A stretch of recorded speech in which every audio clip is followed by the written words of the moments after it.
If you go live in a culture that's different from yours, you're going to come back with a more open mind about other cultures. In my alley, they would have cockfighting matches.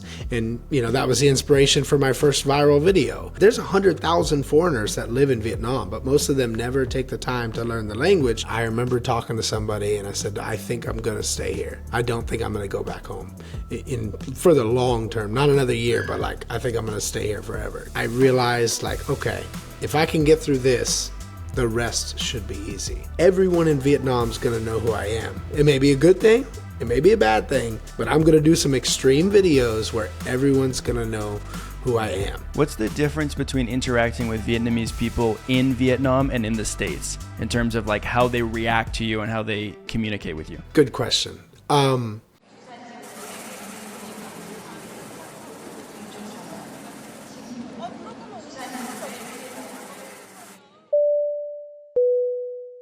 I know that you're from Florida. Is that where you were raised as well then? You grew up your whole childhood in Florida?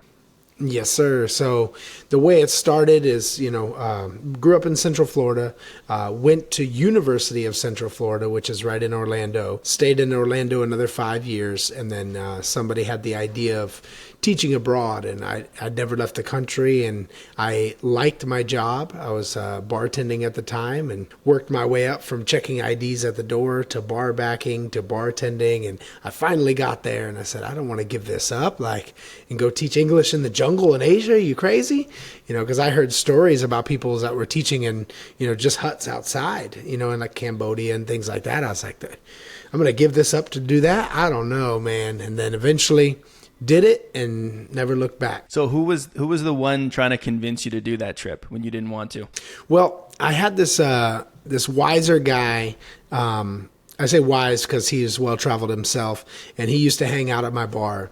And he told me, if you are not careful, you're going to blink your eyes, and 20 years later, you're still going to be working in these bars in downtown Orlando, and you're going to be an alcoholic, and you're going to regret your life and wish you would have done something different. Just go to a place where they look different from you, they sound different from you, they act different from you. Don't go to Ireland or Australia. Go somewhere where they're completely different, and you have to adapt to their culture. And this guy had been around the world, and he was very well off as well, and I took him at his word and looked into my options, and Vietnam just seemed to be the best one. Wow. Yeah, that's powerful to have a piece of advice like that. I mean, people do get in their bubbles anywhere in the world, right? You grow up someplace, you're comfortable there. Hey, this is my culture and my language. I got a job. It's difficult to want to challenge yourself, right? Step outside your comfort zone, go somewhere where they speak a different language. And I think that's why most people don't. And so you're kind of in the minority. So good for you for taking that advice, especially if you didn't have any international travel experience before that. That's a huge step to make all of a sudden. It was all new to me, and it was, it had its ups and downs. I started in Thailand for a month. I did a week in Malaysia, 2 weeks in Cambodia, where I started the training to teach English, and then 2 more weeks in Vietnam, and then lived in Vietnam after those 2 weeks. And I was glad I chose Vietnam for sure after seeing the other countries. Nothing to say bad about them. It just, I wouldn't necessarily want to spend 9 years living there. Let's say that much. But I guess when you first arrived, you probably also didn't know that you were going to be spending so much time in Vietnam. Not at all. Honestly, it was going to be 1 year and then move to maybe Taiwan, do a year there. I really wanted to live in Japan and teach there. I had, plans of getting around, but of course, love gets in the way. I met my wife and fell in love with not only her, but, the culture itself. I traveled to all those countries. I went to Taiwan, I went to Japan and Korea, and went to Hong Kong. And, I liked them, but I just felt at home in Vietnam. So it really struck a chord with me and kept me there. When I went to university, I also wanted to teach English abroad. When I first enrolled in classes, I just called the advisor and I said, okay, I want to teach English in a different country. What course should I take? And he was like, that one. And I was like, great, sign me up. I'll just do it. Let's just do that course. And it was a 4-year program. And by the time I got to the end, I was like, actually, I don't think I want to teach English in a different country. And I was like, that was my motivation from the very beginning. But I know that Vietnam is very popular for foreigners who want to teach English abroad.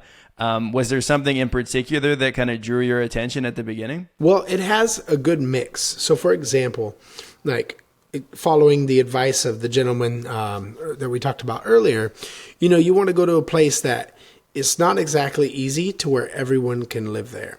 And I felt like in Seoul and Tokyo, and even Taipei and Hong Kong and Singapore, they're very developed. And although they're different from what I'm used to in America, it's not that hard to survive, in my opinion. Whereas in Saigon, it's a good mix. There are plenty of developed areas, and it's rather civilized. But there are things where, like, in my alley, they would have cockfighting matches. And, that was the inspiration for my first viral video. There's things in the culture that will stand out to you and take some adapting, some getting used to, if you will. So I liked it was a good balance because I wasn't necessarily, for example, we took a motorbike ride in the Balavan Loop in southern Laos in 2019. And that was off the beaten path. I mean, literally villagers showering outside, no clothes, no curtains, nothing, whatever. Just these women in the middle of the day looking at us showering at this pipe in the middle of the village. And I'm like, wow, okay. So this is the extreme level. I'm glad I found somewhere in the middle, Okay. So it was definitely a challenge, but it could have been harder is kind of what you're saying. Oh yeah. I enjoy that really rugged travel for a vacation. I can go to Laos for 10 days and sleep on farms and, worry about poisonous snakes and whatnot and hiking, but I don't really want to live there. I would rather do that for a few weeks and then go back to my home base, if you will. Has a bit of comfort to it. But I mean, even in comparison to the major cities in Vietnam, like Vietnam, is it categorized as a developing country? They say that. They say like đất nước đang phát triển, they say developing, but it's one of the fastest growing economies in the world from what I've read. So it's definitely getting up there. And in comparison to places like the parts of Indonesia that I've been to Laos and Cambodia, I feel like it's more developed. Have you been to Thailand, to Bangkok? I have, yeah. Okay, so I feel like the skyscrapers, the way Bangkok looks from above, looks more developed than Saigon. But on the street level, I feel like Saigon is more developed than Bangkok, if that makes sense. I feel like on the street level in Bangkok, it's a bit seedier, if you will. I mean, a lot of that has to do with the Khao San Road and the red light district and whatnot. But I feel like, again, Saigon is just that perfect balance where it's developed enough at the street level, but there's not a million skyscrapers like Bangkok. Mm-hmm. Yeah, and I guess every country is, especially in the developing world, it's kind of on a bit of a spectrum, right? Where it's like this area could be more developed than that area, and then even in the developing world, comparing one country to another, two countries could still be developing nations, but one could just be farther down that road than another, right? Exactly. I think that like when you're moving from a place like us, like the US or Canada, going to the developing world is a completely different way of living. Like you're always going to have cultural differences no matter where you go. Like as an American, if you go to Germany, there's going to be lots of cultural differences. There's going to be language differences. For me, my first country that I traveled to was Australia. Yeah, it's different in Australia. For sure it is. But we're talking about developed nations, right? They also share a lot of the same things. The first time that I experienced, I was in Thailand and I was in Vietnam as well for a very short time, in Cambodia. It was like 2.5 months I did those three countries, so it was pretty expedited. But the first time that I really spent a serious amount of time in a developing country was in Colombia. And then I was like, oh my God, there's so much stuff that I take for granted as a Canadian. And it kind of like hits you in the face when you get there. You're like, I can't flush toilet paper down the toilet. The pipes can't handle it. That's a big one, yes. That's a big change all of a sudden. Taking cold showers. most days. It rains outside, most of the streets flood. And I'm like, I didn't know that this is how, and it's of course from this, privileged Canadian background. I didn't know that people, live like that. And so it was on top of a cultural difference. It was also like, I feel like there's just a unique challenge when you're in a developing country. And so coming from Orlando to Vietnam, even if it's more developed than some other countries, was probably still a pretty big change, I would imagine, in a lot of ways, like lifestyle. Oh, yeah. I remember, because we ride motorbikes there for the most part, and I unfortunately got put at a campus of the job that I was hired for across the city. So I got thrown into the fire right away, driving my motorbike across the city back and forth 6 days a week during rush hour. And it was during rainy season. And I'm driving and the water's all the way up to my ankles on the scooter. And it even shut off a few times. And I'm used to traffic in Orlando, but not only was there traffic here, there were hazardous conditions as well. And I think after that, I realized okay, if I can get through this, the rest should be easy. So you're saying that the infrastructure of the city and the climate, I guess to a certain degree, was maybe the first hurdle that you had to overcome, even before the culture or language. Yes, I just felt so out of place trying to navigate, because I remember I didn't actually wreck the scooter, but I hit a big pothole in a puddle and it messed up the alignment, and it wasn't running right. And it's like the first couple weeks in Vietnam, and I'm like, I can't imagine doing this a whole year. And then my first group of students were hectic. They wouldn't listen at all, about 13 to 15 years old.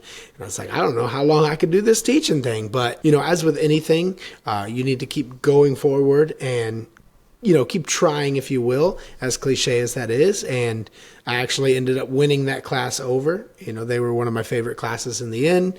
And driving wasn't an issue later on. And yeah, it just got better over time. I mean, that's a brave thing to do anyway, to in any country, to start driving, navigating the roads, the different signs and stuff. Yeah, that always kind of sketches me out wherever I go. I'm like, I couldn't imagine driving anywhere else. It's just seems so hard. I can't believe I did it in the beginning. And it was even reverse culture shock coming back to America, because there was one point, sometimes I took 2 years before coming home, and during COVID it was 3 years. And after 3 years of being, outside of America and not driving a car, I was so nervous getting behind the wheel of a car in America again. I'm like, whoa, it's been a long time, because at least the scooters over there are fairly slow. Everything's going under 40 miles an hour. It's fairly slow. Here, Yeah, and people, I think, especially in Florida, have some pretty huge rigs as well, right? Huge trucks and lift kits and stuff. Oh, yeah. And I'm not even going to lie. 2020, I made a video about this, so I don't have to hide it. But 2020, I was driving my mom's extra car around. And the last day, right before I'm about to fly back to Vietnam, right before COVID hit and everything, I wrecked her car in a Publix parking lot. Publix is a supermarket we have. And it was such a simple fender bender, but I had to pay for the car repairs, got, all this thing with my insurance. And it's just like, man, I don't want to drive in America again. That's crazy. Other than when you hit the pothole and screwed up the scooter, have you been in any accidents in Vietnam? I can proudly say I've never fallen off the bike. Even in that pothole, I've never fallen off the bike in Vietnam. And I feel very blessed, because I know one guy that broke his foot. I know another guy that broke his femur, and it can be very dangerous for certain people driving, foreigners and locals alike. So, blessed that never happened.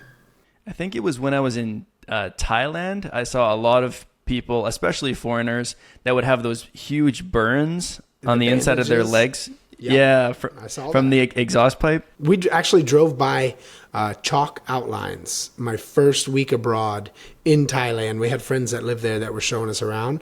We rented bikes and went from Chiang Mai up to Pai, and we actually saw chalk outlines of police there. And I'm like, whoa, it's real. You need to be really careful. Yeah, that's like some next level stuff. So at what point in your first year did you realize that you were going to end up staying longer? So after 1 year, I had planned on coming back to America to visit with family and whatnot. And yeah, I'm trying to think exactly what point, but I think it was around New Year's Eve. So I arrived in Vietnam September or October 2014. And then New Year's Eve, I went up to Dalat, Vietnam. And I remember talking to somebody and I said, I think I'm going to stay here. I don't think I'm going to go back home for the long term, not another year, but like, I think I'm going to stay here forever, because it was one of those things where I couldn't believe that when I got out of college, I knew people that were going to teach abroad in Korea. And I was like, why would you do that? Are you crazy? I never even considered that, or considered, making a degree out of it as you did. And then years later, I'm like, wow, I wish I would have done this 6 years ago. This would have been such a great thing to start back then, but better now than never, better late than never. And yeah, I was very set on staying over there. And so that was just as the first year was kind of coming to an end. You were like, I'm actually not going to move back. It was the first 3 or 4 months. So yes, as that year was coming to an end, but like I'd only been there a few months, and I realized I don't want to leave. Like, I really like it here. Yeah, and I feel like in the first few months is when a lot of people experience that kind of culture shock as well. There's kind of some novelty when you first move to a place, but after a few months, it starts to become like real life, and it feels like that could be a sink or swim kind of a moment. And for you, it was a swim. What was it about the culture that convinced you that you wanted to stay there? I'm just one of those people, and I see it in your videos as well. I feel like you are as well. Just one of those people that can have conversations with new people on a daily basis, and I personally don't get bored with it. I mean, to make your style of videos, to make the videos that I make, I mean, it's almost a necessity. You can't be an introvert, you can't be shy to go out and meet new people, and not only meet new people, but practice a new language with them. And I noticed that, even though I didn't speak Vietnamese or have a Vietnamese name, like, everybody just wanted to have a conversation. Everybody wanted to talk. Everybody was genuinely curious why I chose their country to come and live. And with that, plus the delicious food, it just made it an even easier decision to want to stay there. Yeah. Do you think that Vietnamese people in general are like that, where they approach strangers? Or does it have something to do with the fact that you're from a different country and so they're more curious? I think they're easier to talk to in terms of their community. I think they feel like more of a community versus that in America. I've pointed this out on different interviews, on TV shows and whatnot, where I get this feeling where America is so separated based on cultural boundaries or religious boundaries or even skin color, where, this person's in a different community. They can converse, but they're not exactly on a community level, if you will. Whereas Vietnamese, yes, it's a homogenous society. You're either Vietnamese or you're not.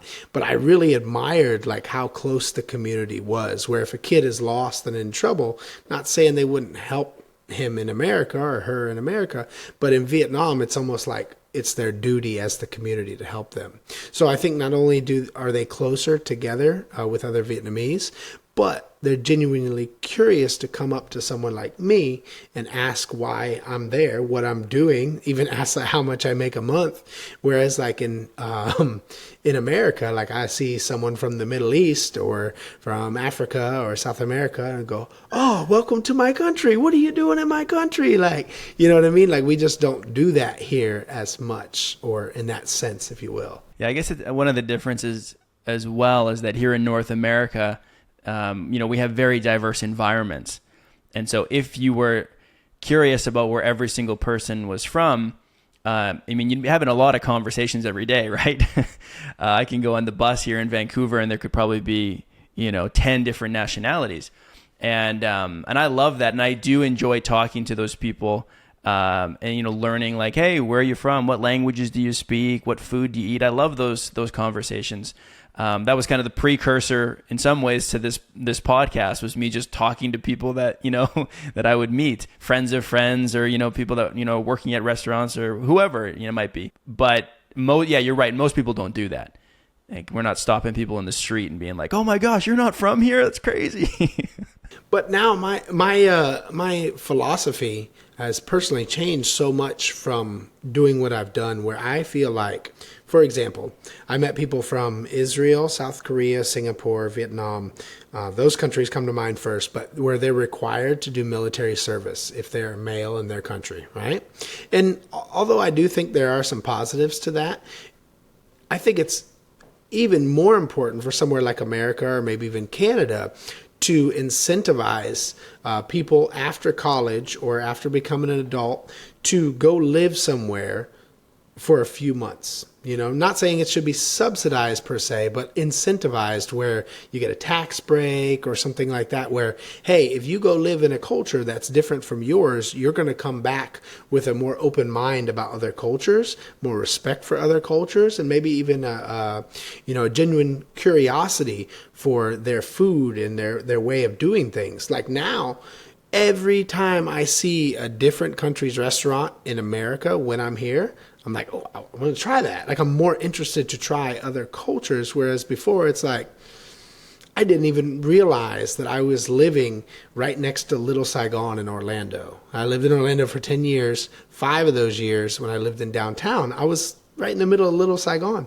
I didn't even know. I just thought it was a lot of Asian restaurants there. Never paid attention. But now when I go back, I'm looking, I'm like, oh, look at that one. Oh, wow, they have a Japanese barbecue right here. Like, and it really opened up my eyes and made me want to explore more. And I think that's something that would change a lot of bigotry, a lot of racist attitudes in America, a lot of ignorance about other cultures in America, if people got out and did that more. Yeah, I agree 100%. Like, once you kind of open that door and you start getting into other cultures, it can change your worldview so quickly. I remember when I first started getting interested in the Philippines, it was because I had a girlfriend from there. And but when goes.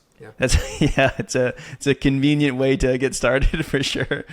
Lots of motivation to learn and understand. And I remember talking to her and talking to some coworkers I had at the time that were Filipino, and I didn't even know where the Philippines was, like on the map. I didn't know at all. And they were kind of teaching me some words, and I was going, hey, like, isn't this kind of weird that all of you guys have like kind of like Latino sounding names? Like, what's up with that?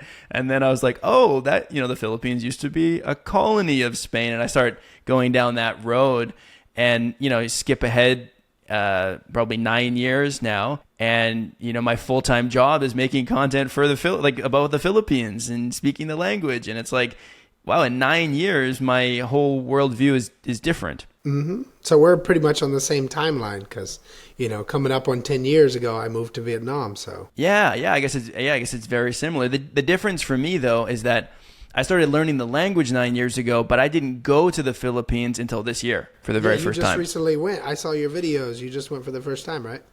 Yeah, exactly. So you've been living in the country for 9 years. So that's much more concentrated in terms of like cultural integration.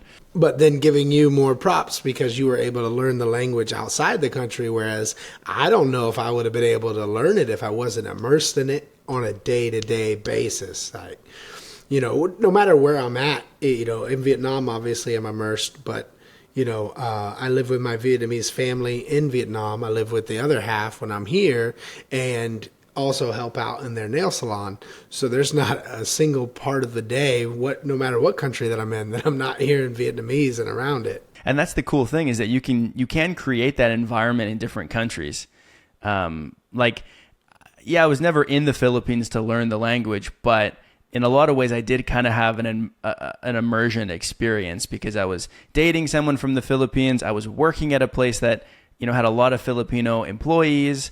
I was hanging out with Filipino people outside of work. There were portions of my life where I probably spoke more Tagalog than English on a day-to-day basis. And so I found the immersion, just in a different country, I guess. Yeah, it's definitely possible. And that's really cool to see because I have some students that learn Vietnamese from me, and they've never been to Vietnam. Their wife or their husband's Vietnamese, and I'm like, you just have to do everything you can, whether it's putting on Vietnamese television shows, hanging out with her family, even getting on, one of the tutoring websites and just hiring a tutor to talk back and forth with. Whatever you got to do, because the immersion is much more difficult for a lot of people when you're outside of that country. Yeah. Yeah, absolutely. But I mean, being in the country it's not a given that you'll learn the language either, right? There's lots of people, especially in the Philippines, that spend like years and years and years living there and they never end up learning the language. And so you did decide that, hey, I'm going to learn this thing. So like, when did you start that process of learning Vietnamese? Funny story goes like this. Basically, I thought I was better than a lot of people because I had learned funny catchphrases and comebacks and whatnot. But in all honesty, I didn't know anything about the language. I was just overconfident. And when I met my wife's mom for the first time, which in Vietnamese culture is like the third date, I was dropping her off at the house. She was visiting from America, and she asked me if I wanted something to drink in Vietnamese. And I said, no, thank you. How are you doing? And I called her Che. And Che is for older ladies, but it's meant for like a lady that's like 5 or 10 years older than you. There's a different level of pronoun if it's an older lady, especially your girlfriend's mom. And she didn't care, but my wife's like, oh, I can't believe you called my mom Che. I'm like, but she's an older lady. That's what I'm supposed to call her. No, it's more to that. And after that experience, I went and hired a private tutor who I still study with today off and on. And she was very talented. She had helped one of my friends become very fluent with the language. She speaks fluent English. She speaks a lot of Chinese, and she's obviously Vietnamese.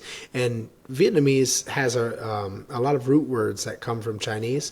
Maybe about 50 or 60% of the language actually comes from Chinese. So if you can understand that, you can explain it better. Whereas we have certain words, they call them Từ Han Viet, which are Chinese root words, kind of like Latin can be, you have Latin root words for English. It's similar to that. So if you understand why that word means what it does because of the Chinese root, then it makes it easier to understand in other contexts, if that makes sense. So yeah, to finish your question, yes, I got a private tutor in 2016. And after about 2 years, I started my YouTube channel, not realizing that I was as good as I was. I wasn't that good, but I was good enough to be understood by the masses in Vietnam on my channel. Yeah, there is that kind of basic threshold of like when you can start communicating and start living in the language, then the rest of the details kind of fill themselves in to a certain degree, right? At the beginning, you really have to put a lot of effort into like constructing this new grammar and how do I make sentences and what's the word order and pronunciation. But once you're communicating with people, you can just continue to add on to it, more and more and more. And I do think it gets it gets a lot easier when you're learning in natural environments versus artificial environments like you have to do at the beginning with like books and flashcards and stuff. For sure. And I try to explain to my students that it's sort of like a system. And this applies to any language. And I'm sure you've seen it in your interactions. When you go to the market, you go to the store, they find out that you speak some Vietnamese. The questions are generally the same. It's like, what's your name? Where are you from? What are you doing here? What do you do for work? Do you have a wife? Do you have kids? How old are you? It follows this system, this flow chart, if you will. And my goal was to go from answering one question to 2 to 4 to 10. And how far could I take that conversation before I didn't understand what they were asking? But eventually I got to where I can go. My first and second interactions with Vietnamese people are really good. I can use all my jokes. I can make them laugh. It's when I get deeper into the relationship that's where the flow chart stops. And I have to keep improving on that. Yeah, I would imagine for those initial conversations with someone that you haven't met before, you can probably do that on autopilot. I imagine you've had those conversations hundreds of times now, if not more. And that was the whole immersion part where I could just walk out of my door and there's a lady selling vegetables in front of my building and I can start a conversation with her, and I can go down to the local supermarket in somebody's house and do the same thing. And I'm that kind of personality where I can have those basic conversations every day, but every time I do, I try to add something. I try to throw in a new joke or a new grammatical structure that I learned, and I use that to keep improving. That's cool. That's really cool. Yeah, having the ability, the opportunity, I guess, to practice all the time. Because like no one wants to learn a language in isolation. Like we do it, it's a tool. You know, we use it as a tool to connect with people. And so for me, having a community of people or having, you know, friends or coworkers or whatever that I want to connect with is like the ultimate motivation, because you can really see how it will help you get closer to them. You know, this is the language they speak. If I learn that language, then this is only going to, you know, bring good things for me. As someone like yourself, who's very social and wants to talk to people, I would imagine that it's a convenient icebreaker as well.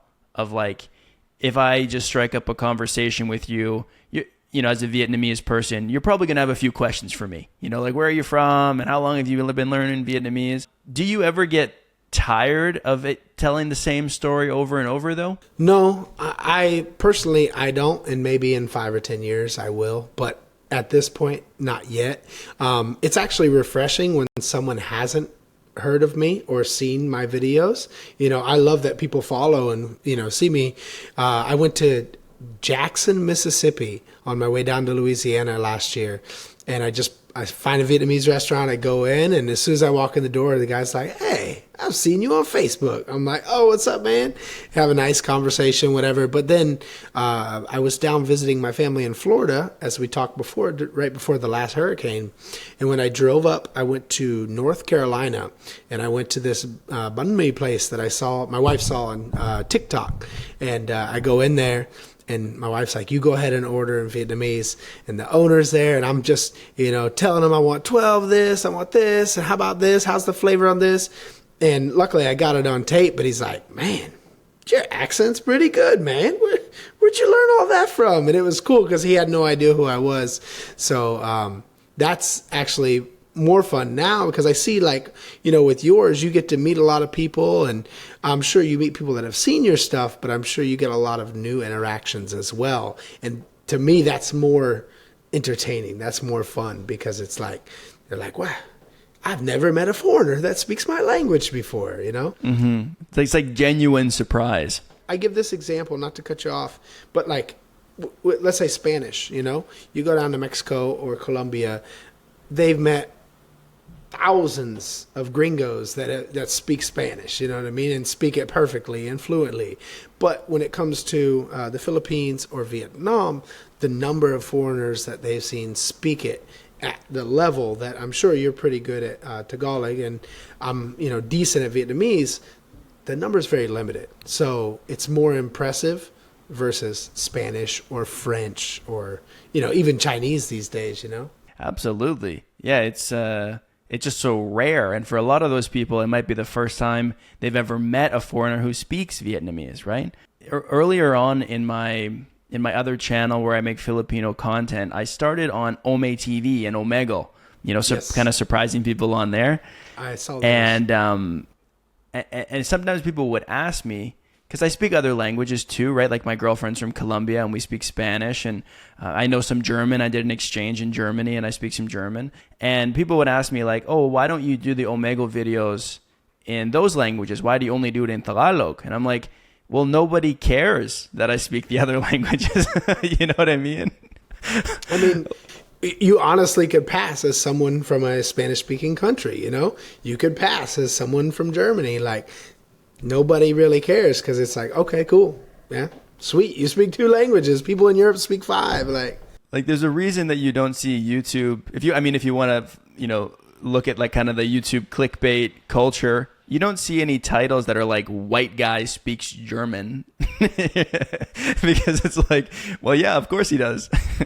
Exactly. So I think that that's helped both of us in our respective genres, you know, our respective niches, where it's like, you can look up foreigners that speak Vietnamese, and I've probably collaborated with 85% of them already. I probably already know who most all of them are. And it's very limited. There's 100,000 foreigners that live in Vietnam, but most of them never take the time to learn the language. And even those that do, that's great, but they don't put themselves out there and put themselves on YouTube or try to get on TV in Vietnam and things like that. What's the difference between interacting with Vietnamese people in Vietnam and in the States in terms of like how they react to you and how they communicate with you? Good question. So I went to a festival in Missouri. I went to a festival in Georgia, and I meet a lot of the youth. And luckily, over the last 2 years, they've discovered me. Before, it was only a Vietnamese audience. And I feel like I'm doing a service because a lot of them really don't speak Vietnamese well at all. You know, they grew up here, and their parents, you know, different parents have told me, my kid tells me I'm American. I speak English. Sure, I can speak some Vietnamese with you, Mom, but I don't care about learning the language. And now that they're late teens and early 20s, they regret not learning, but yet they see me teaching, you know, Vietnamese word of the day and explaining these words in a comical way. And they come up with more of an appreciation, like, hey, thank you for doing what you do.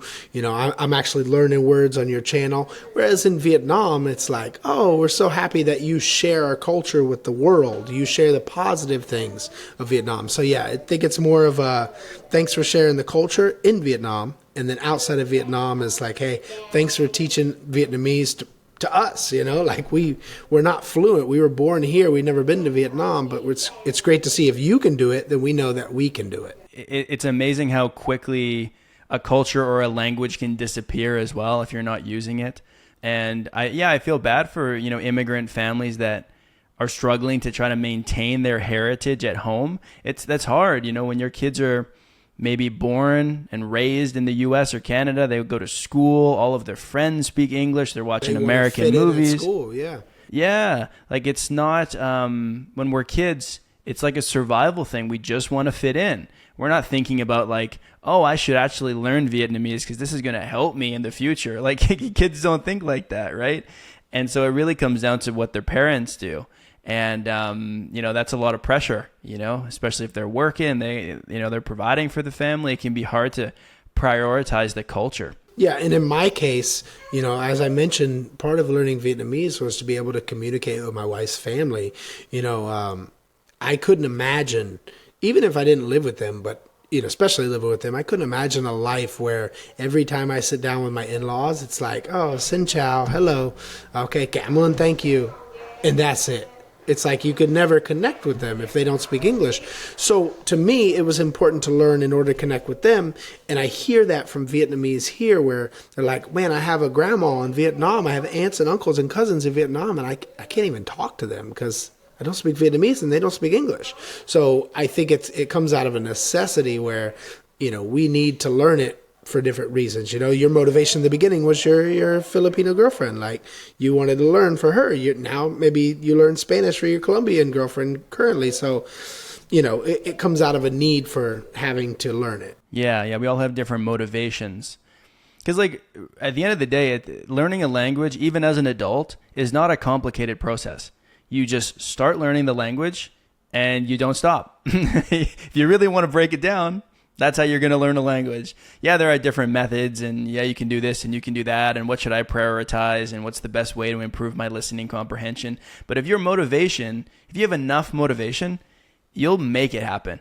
Like one way or another. Is Vietnamese a difficult language? Yes, it is. But I feel like any language, even the most difficult in the world, whatever that might be, it's possible to learn it at any age if you have a good reason, if you have the motivation. Did you ever hear of Chris Lewis, the ginger kid that was in Vietnam? Chris Lewis, did you do a collaboration with him? We used to collaborate back in the day. Was it the like top 3 Vietnamese foods for foreigners to try or something like that? Possibly. No, I think that was Alex White. Okay. Chris and I, we used to collaborate like 4 years ago, so it's been a while. But anyway, he was a 26-year-old American kid from Denver. And he had a passion for languages. And when he came to Vietnam, he was already fluent in Chinese. He studied for 10 years, learned how to learn a language. Then he was like fluent in Vietnamese in like 2 years. And then he wanted to go to Pakistan because he had some Pakistani friends in Hanoi, Vietnam. So he studied Urdu by himself. And within 6 months, he goes to Pakistan and then speaking with them. And then he learns Hindi. And then he just would go down the list. And his, you know, the way he learned languages kind of inspired me a little bit because he was just like, hey, it's a system. You know, if you learn 3 words a day, that's 1,000 words a year. Like, it's not really that hard if you put the time in and you actually want to learn the language. So I'm happy with what I've done in Vietnamese. I don't have the same motivation to learn other languages, but watching him, he can just switch from Chinese to Vietnamese to Urdu. It's like, all right, that's impressive. Yeah, and I think a lot of people will boil that down to some kind of language talent. Like, oh, he's just better at learning languages than I am. And he might be to a certain degree, but I think a lot of it is like the unsung hero is motivation. You know, he wants to do that. He has a connection with those countries, and so he'll do it. And maybe it's a little bit kind of, what's the word? Maybe it's not super nice to say like, well, if you're not learning, you just don't want it enough. But there is truth to that. There is. You know, when people are like, oh, I've wanted to learn, you know, whatever, Spanish for 10 years, but it's just been too hard. I've just never gotten around to it. And I go, well, I don't think you want to learn it that bad then. Yeah. And I feel bad because I had a friend say this to me, but I know this is where some of my haters come from too. But a friend of mine who is a guy from America in Vietnam and had a Vietnamese wife. And in his words, he said, his wife told him, why can't you be more like Phúc Mập and actually learn my language?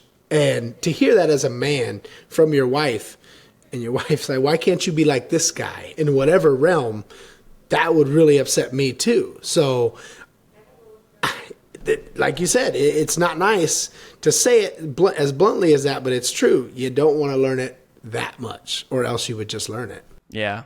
And like there are factors that influence it, but the you know, just doing it, the motivation to do it is got to be the biggest one. Was Vietnamese the first foreign language that you learned?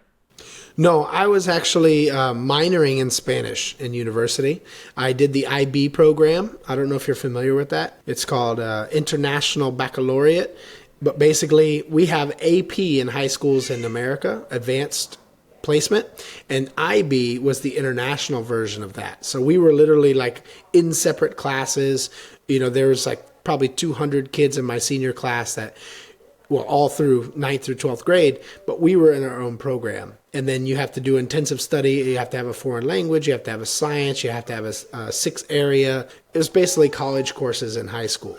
So by the end of high school, I tested out in Spanish fairly high. I was decent. I wrote a paper on it. I did a recorded speaking that had to get sent to Europe to get graded. Like I tested out high, and then I started minoring in it. And then in college, they started getting into like ancient Spanish, not ancient, but older Spanish literature and not so fun topics. And I was like, maybe I don't care this much about the entire language. So I would speak it with Spanish-speaking friends in college. But then it just, once I started learning Vietnamese, it fell off. Like I could barely count in Spanish now.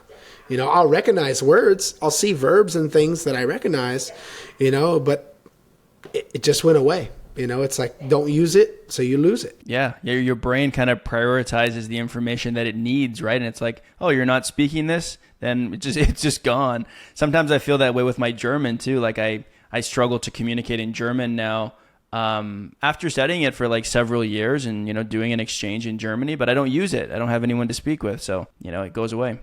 If I did decide to learn another language in my life, I would go back and master Spanish. One, because it's much easier than Vietnamese, so I'm confident that I can do it, and I've already shown myself that I can learn a language. But two, it's like almost like an unfinished quest that I was so close to being there, but I didn't get there. So I would go back and try to learn Spanish again. What I'm curious about is how you went from like this guy from Florida who just speaks English, going to Vietnam to teach English, to now living there full time and actually teaching Vietnamese. Like that's quite a transition. How did that take place? So 2018, my wife and I got married. And then towards the end of the year, we went to Korea because that's where she always wanted to go. And we're on that anniversary trip, if you will, first year anniversary. And she said, with YouTube in Vietnam, there aren't a lot of foreigners that speak Vietnamese. There are plenty of travel YouTubers, but there aren't a lot of foreigners that know about the culture, speak the language, and get on and express it in a humorous way like you do. And we were visiting my buddy in Korea as well, and he chimed in. He said, yeah, I watch these travel channels where guys just walk around and they're so boring and their personality's horrible. But if they actually knew about the culture they were walking around in, it would be the most interesting channel ever. And I think you could do that in Vietnam. And I was like, all right. And I told my wife's family, I said, if I do it, everyone in Vietnam is going to know who I am. It may be a good thing. It may be a bad thing, but I'm going to do some extreme videos where everyone's going to know who I am. So not to get too deep into all the different viral videos over the years, but the first one is what really catapulted me. And then that led into, this guy speaks Vietnamese. Maybe he can teach me how to speak Vietnamese. So I started getting messages, and I just kept getting messages. And being an English teacher and already doing private tutoring with English, I knew how much of my time it takes to do private tutoring sessions. So I said, all right, if I'm going to do it, I'm just going to record my lessons, have a community, people can join, and then they can they can request different lessons, ask questions on the lessons, and we can go from there. And that's basically where it came from. 2019, going viral, getting on the news in Vietnam, doing TV shows there and whatnot. And then once I started a series called Vietnamese Word of the Day, and it was actually October, so 2 years now, October 2022, that introduced me to the American audience. Because Vietnamese, they love TikTok. They love Facebook and TikTok. They don't care about Instagram. So my TikTok, I have like 900,000 followers. Well, that's 95% in Vietnam. Instagram, I have like 160,000. That's like 60% America. So that's where the American influence came. And with that American influence came even more requests to teach Vietnamese, which led to Patreon. Yeah, I mean, for someone like myself, I don't speak Vietnamese. I'm not learning it. I've been to Vietnam, but only for, a couple of weeks, one time. I don't really have a lot of Vietnamese friends, but I still watch your videos and I love them. Well, and I think it's just like a testament to your infectious personality. Like you just make them entertaining. You're just, you have a big personality. You're bubbly. You're talking to people. And it just brings me in, and I enjoy watching them. And so, I can also imagine that, teaching probably comes more easily to you with a personality like that as well, right? Grabbing the attention of your audience and your students. Yes, sir. And I appreciate that. And, the feeling is reciprocated because same thing with yours. When I first saw you on TikTok and whatnot, like to see your interactions and everything and see it from a different perspective, a different language. I think everybody that's ever heard of the space has heard of Shalma and watching him in New York and do it. But when I see someone that can actually do it, that can honestly go and converse in the language, in a different language from the one that I focus on, I'm always like, okay, all right, this is cool. All right, so see the reactions and whatnot. So yeah, it's kind of a similar template and just different cultures and different languages, right? Different life experiences, I guess. Some people do it with Chinese, some people do it in Tagalog, some people do it in Vietnamese. It was funny. I was at the hairdressers a couple of weeks ago, and the lady that was cutting my hair was Vietnamese.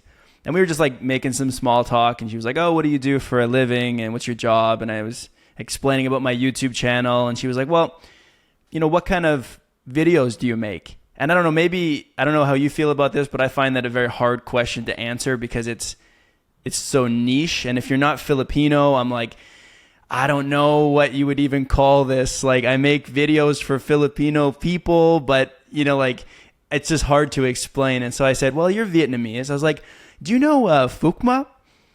And she was like, "Yeah, the big red beard, right?" And I was like, yeah, that guy. And she was like, "Yeah, of course." And I was like, I kind of do that a little bit, but with Filipino people, And obviously I'm like, not as is like, yeah, I was trying to build a connection. I'm not as popular as you are by any means, but I was just like, I think she'll understand this. And she was like, oh, okay, I got it. Yeah, perfect. And then I was like, oh my God, that was the easiest explanation I ever had to do.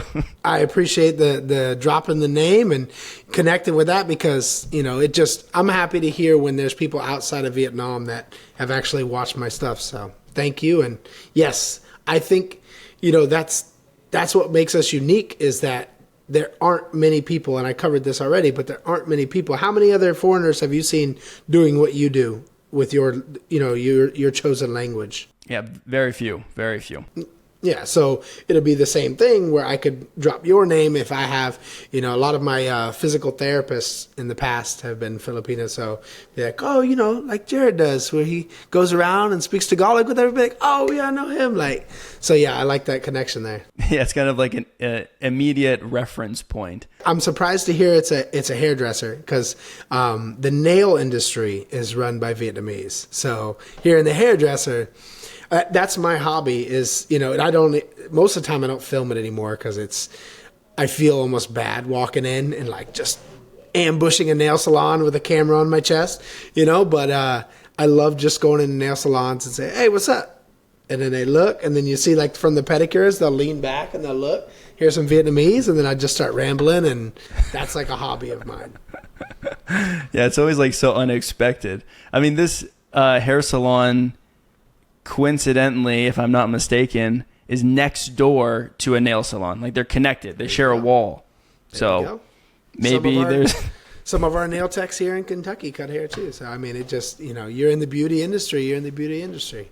I mean, rightly so. You're seen as someone in Vietnam who has such a good handle of the language, maneuvers the culture.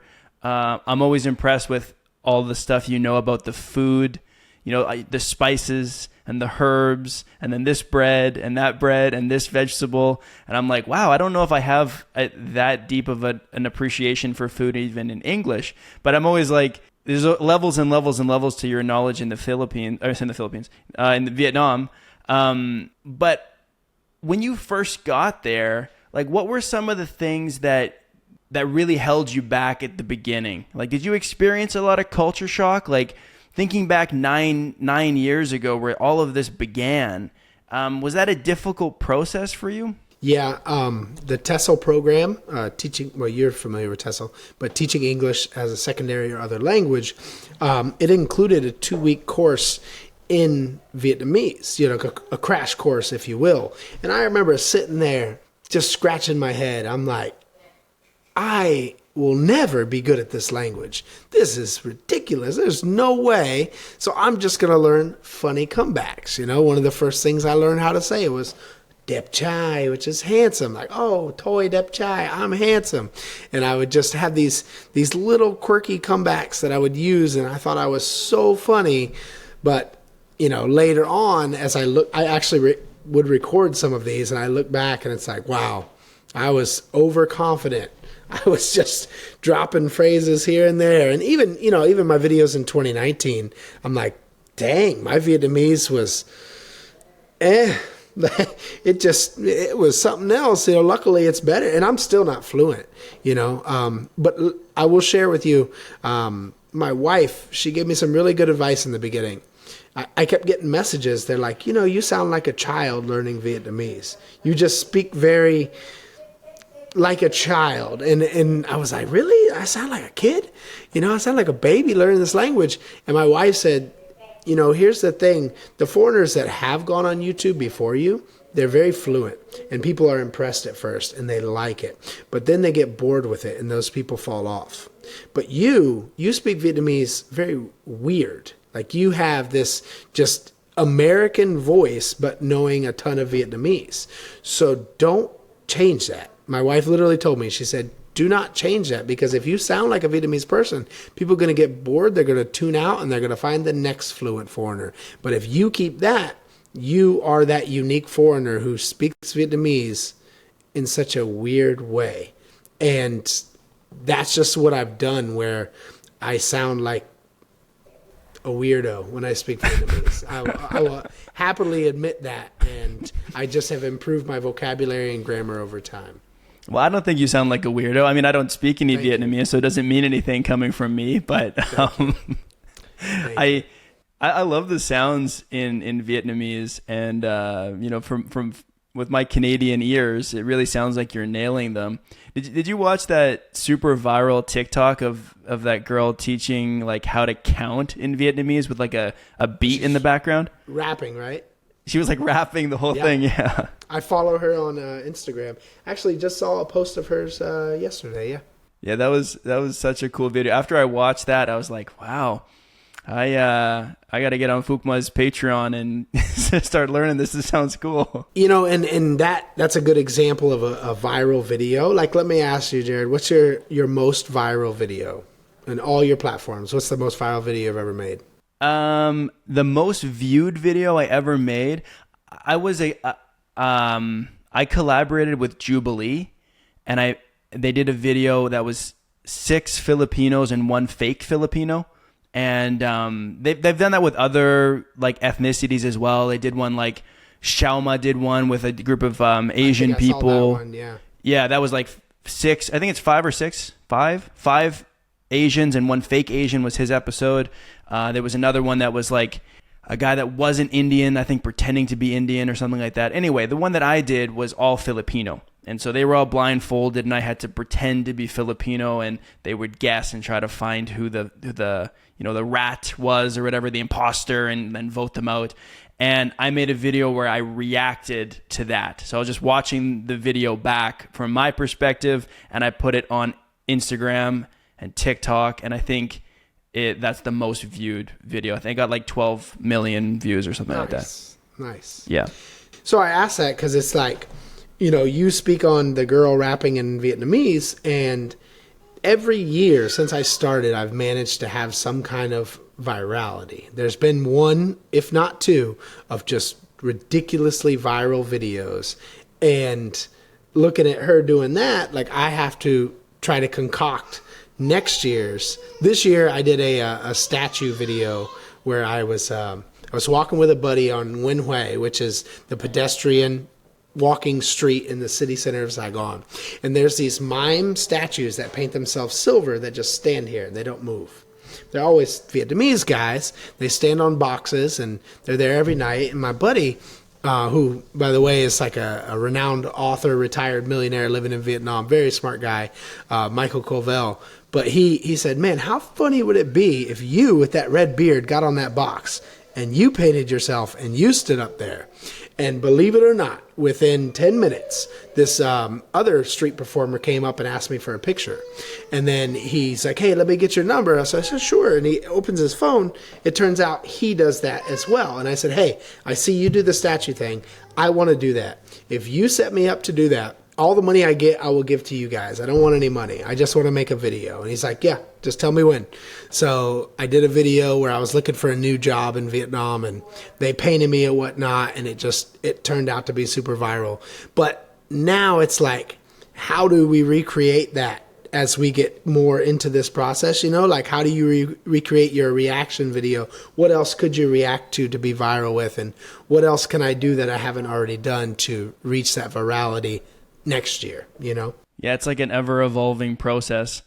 Yeah, I don't know, like the fact that you're even thinking like that shows that you're self-reflective on it. What did I do in the past that worked? You're looking at other people, what are they doing that's popular? I mean, it sounds like you're kind of like a scientist, a social media scientist. You have to be. But unfortunately, a lot of it comes down to quantity over quality, where people are just pumping content out, so you try to keep up. I'll give you another example, like Vietnamese word of the day. I can film 10 of those back to back with no script, not even thinking about it, have a punchline, have the word, the meaning, and a punchline with it, and then I have my content for the week. But if I sit down and I write something, or I put something together that's going to be a little bit funnier, that blows up. Like, for example, my brother-in-law had this idea, and he probably saw it on a TikTok or something, but we crafted it in a Vietnamese way where this homeless Asian guy comes up to my window, and I'm like, look at this homeless Asian guy. And I throw it in there so that people get the hook and they think I'm just being a racist, you know? And then he speaks Vietnamese, and I'm like, oh, you're Vietnamese. Oh, I got to help a fellow Vietnamese out. And I give him $5 to wash my windshield. But he just reaches in and pulls the windshield wiper to do it itself and then walks away with my $5. And then I throw out a cuss word and chase him. And, you know, that got over 1 million views. And all that took was just a little extra planning. But I could either do that or I could just knock them out 10 in a row. You know what I mean? So it's like a balancing act of having enough quality, but also getting those quality clips, you know? Well, you know, whatever you're doing, keep doing it. It's working really well. Thank you, sir. Keep it up. I appreciate it. Hey, thank you for this conversation, man. I really appreciate it. This has been fun. It feels like even though we make videos, you know, in different countries about different cultures, it feels like we have a lot in common. And so this has been really fun. I appreciate you having me on, and I'm glad we got to work out our schedules to make it happen.